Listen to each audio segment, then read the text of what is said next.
বিসমিল্লাহির রহমানির রহিম। সালামু আলাইকুম রহমতুল্লাহ।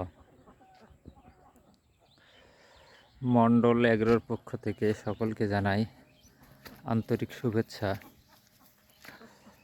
আশা করি সকলে ভালো আছেন।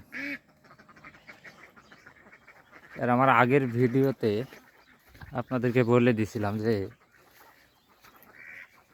এই কালো কালারের ছত্রাকটা এই নতুন নতুন পিকিগুলাতে অ্যাটাক করতেছে। এই যে এরকম কালো কালারের, আজকে মূলত ওটারই স্প্রে করা হলো, প্লাস এই যে নিচে যে টুকটাক একটু ঘাস ছিল এগুলো মেরে দেওয়া হলো।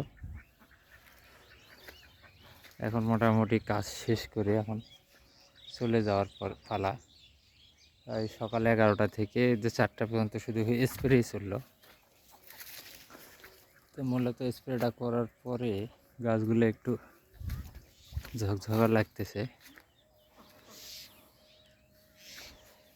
তো আপনাদের যদি কারো পেয়ারার এরকম প্রজেক্ট থেকে থাকে আর এই ধরনের সমস্যার সম্মুখীন, শীত আসতেছে সামনে, আরও হয়তো হতে লাগতে পারে এরকম সমস্যার সম্মুখীন সামনে। তো মাসে মোটামুটি 1-2টা করে স্প্রে অবশ্যই এটার জন্য দিতে হবে। সেটা ঘন কুয়াশাটা যখন পড়া শুরু করে দিবে, বিশেষ করে তখন।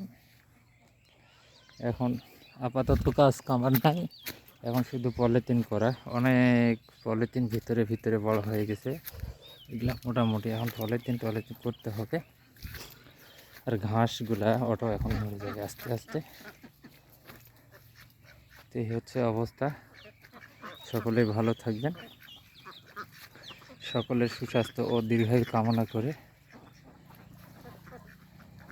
আজকের মতো এখানে শেষ করলাম। আসসালামু আলাইকুম রহমতুল্লাহি ওয়া বারাকাতুহু।